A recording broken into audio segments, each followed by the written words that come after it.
নমস্কার। আপনারা দেখছেন দিশা টিভি চ্যানেল, আপনাদের চ্যানেল। প্রতিদিনের মতো আজকেও এক প্রতিবেদন নিয়ে আপনাদের কাছে এসেছি। 2024-এর লোকসভা নির্বাচনের ষষ্ঠ দফার ভোট গ্রহণ শেষ হয়েছে। তার মধ্যে আমাদের পশ্চিমবঙ্গেও 8টি লোকসভা কেন্দ্রে ভোট গ্রহণ হয়েছে।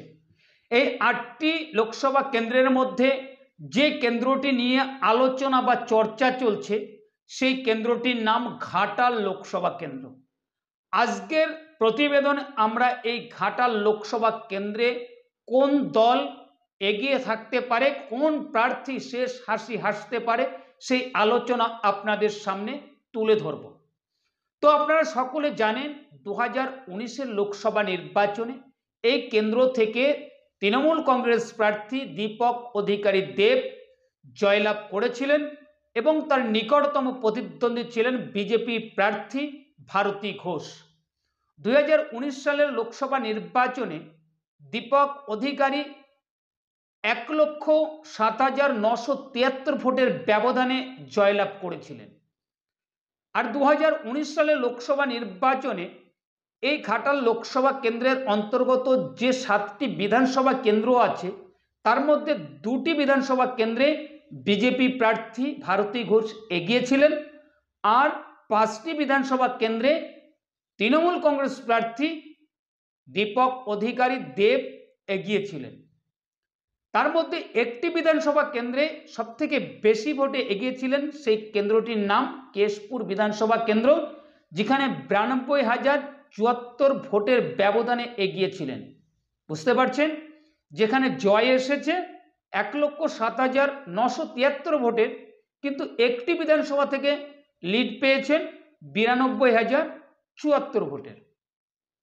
তো এবার 2024 সালের লোকসভা নির্বাচনে কি হতে পারে, এই ঘাটাল লোকসভা কেন্দ্রে কোন দল এগিয়ে থাকতে পারে, কোন প্রার্থী শেষ হাসি হাসতে পারে। আমরা নির্বাচন ঘোষণা হওয়ার পর থেকে আমরা প্রচার দেখেছি।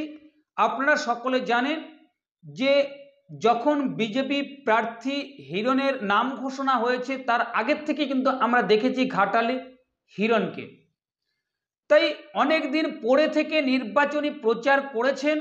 আমরা দেখেছি নির্বাচনী প্রচারে লোকের সমাগম হয়েছে হিরণের জনসভাতে। সেটা কিন্তু অনেক রাজনৈতিক বিশেষজ্ঞরা বলেছেন যে এখানে বিজেপির একটা সম্ভাবনা তৈরি হচ্ছে, এবং অনেক ইউটিউবাররা প্রতিবেদন করেছিলেন, এবং তার সঙ্গে সঙ্গে বিজেপির যে নেতা নেত্রীরা আছে তারাও বলেছিলেন যে এই কেন্দ্রে বিজেপি অনায়াসে জয় পেতে পারে। আর রাজ্যের বিরোধী দলনেতা শুভেন্দু অধিকারী তো বলেই দিয়েছিলেন যে ঘাটাল, তমলুক, তারপর আপনার আরামবাগ, কাঁথি, এইসব কেন্দ্র আমরা মোদিজির হাতে তুলে দেব। তো কি হতে পারে দেখুন, ভোট হয়েছে আপনারা দেখেছেন। এই কেন্দ্রে অন্তর্গত যে 7টি বিধানসভা কেন্দ্র আছে সেই 7টি বিধানসভা কেন্দ্র যেখানে ভোট হয়েছে আপনারা দেখেছেন। সবথেকে যে সংবাদের শিরোনামে উঠে এসেছে যে বিধানসভা, তার নাম কেশপুর, যেখানে বিজেপির প্রার্থী হিরণকে বিক্ষোভের মুখে পড়তে হয়েছে। অনেক জায়গায় দেখেছি আমরা যে সেখানে রাস্তা অবরোধ করা হয়েছে, হিরণের গাড়ি যেতে দেওয়া হচ্ছে না। লাস্ট পর্যন্ত বিজেপির প্রার্থী গাড়ি ঘুরিয়ে নিয়ে চলে গেছেন। আবার নাকি অনেক কেন্দ্রে এজেন্ট বসাতে দেওয়া হয়নি। তাহলে তাই যদি হয়ে থাকে তাহলে ভোটটা কেমন হয়েছে আপনারা বুঝতেই পারছেন। বিজেপির নেতা নেত্রীরা অনেক খেটেছেন, সংগঠনও আছে এই ঘাটাল লোকসভা কেন্দ্রে, কিন্তু ভোটের দিনে কি হলো এটাই প্রশ্ন। ভোটের দিনে কি হলো, ভোটটা কেমন হলো? লাস্ট ভোটের দিনে কি বিজেপি ঠিকভাবে ভোটটা পরিচালনা করতে পারলো না?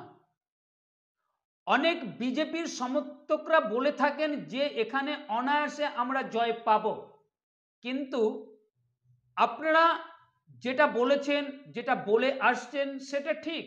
আপনারা জয় পেতেন, এখন ভোটের পরে আপনাদের কতটা আশা আছে সেটাই কিন্তু আপনাদের কাছ থেকে আমরা উত্তর চাইব। কমেন্টের মাধ্যমে আপনারা কমেন্ট করে জানাবেন। তো আলোচনাতে আসা যাক।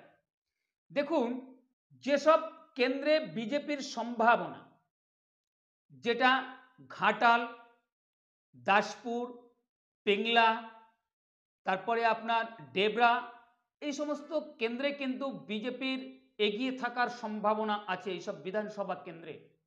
আর যেখানে তৃণমূল কংগ্রেস এগিয়ে থাকবে বা হাড্ডাহাড্ডি লড়াই হতে পারে, দেখুন আপনার সবংয়ে হাড্ডাহাড্ডি নির্বাচনী লড়াই হতে পারে কিন্তু। আর পাঁশকুড়া পশ্চিমে সেখানেও হাড্ডাহাড্ডি লড়াই হতে পারে, ওই 4-5 হাজার ভোটের ব্যবধান হতে পারে। যেটা সবথেকে বিজেপির চিন্তার বিষয়, সেই কেন্দ্রটির নাম হচ্ছে কেশপুর বিধানসভা কেন্দ্র। আপনারা সকলে জানেন এই কেশপুর বিধানসভা কেন্দ্রে যখন বামফ্রন্টের প্রার্থীরা জয়লাভ করতেন, সবথেকে বেশি লিড পেতেন কেশপুর বিধানসভা কেন্দ্র থেকে। তার ব্যতিক্রম কিন্তু ঘটেনি তৃণমূলের জমানায়। তৃণমূলের কংগ্রেসের প্রার্থী দীপক অধিকারী দেব 2014 সালে জয়লাভ করেছিলেন, সবথেকে বেশি ব্যবধান বা লিড পেয়েছিলেন এই কেশপুর বিধানসভা কেন্দ্র থেকে। সেখানে লিড পেয়েছিলেন 1,16,860 ভোটে। আর 2019 সালের লোকসভা নির্বাচনে সেখানে লিড পেয়েছিলেন 92,074 ভোটে। বুঝতে পারছেন? তো এই যে কেশপুর বিধানসভা কেন্দ্র 2019 সালের পরে 2021 সালের বিধানসভা নির্বাচনে এই কেন্দ্রে বিজেপি কিন্তু ব্যবধানটা একটু কম করেছে। তৃণমূল কংগ্রেসের প্রার্থী জয়লাভ করেছেন, কিন্তু এখানে ব্যবধানটা হয়েছে 20,720 ভোটের। তাহলে বিজেপি কিন্তু 2019 সালে যে ব্যবধানটা ছিল তার থেকে অনেক কম হয়েছে। বুঝতে পেরেছেন? যদি এই পরিস্থিতিতে রাখতে পারে তাহলে কিন্তু বিজেপির এখানে সম্ভাবনা থাকবে। আর যদি 2019 সাল বা 2014 সালের মতো এখানে বড় লিড নিয়ে যায় তৃণমূল কংগ্রেসের প্রার্থী, তাহলে কিন্তু বিজেপির যে আশা তৈরি হয়েছিল সেটা হয়তো নাও হতে পারে। কোট আনকোট বললাম। আমরা সঠিকটা জানতে পারবো যেদিন ভোট গণনা হবে সেদিন, কিন্তু তার আগে যে আলোচনা সেটাই কিন্তু আলোচনা করা হলো। দেখুন, এই ঘাটাল লোকসভা কেন্দ্রের মধ্যে এই কেশপুর বিধানসভা কেন্দ্র বড় ফ্যাক্টর। আপনাদের কি মনে হয়? মূল্যবান মতামত আপনারা কমেন্টের মাধ্যমে জানাবেন। আর আমাদের ভিডিও ভালো লাগলে অবশ্যই একটি লাইক এবং শেয়ার আর চ্যানেলটাকে সাবস্ক্রাইব করে আমাদের পাশে থাকবেন। ধন্যবাদ। দেখা হবে অন্য কোনো প্রতিবেদনে। ততক্ষণে আপনারা ভালো থাকবেন, সুস্থ থাকবেন।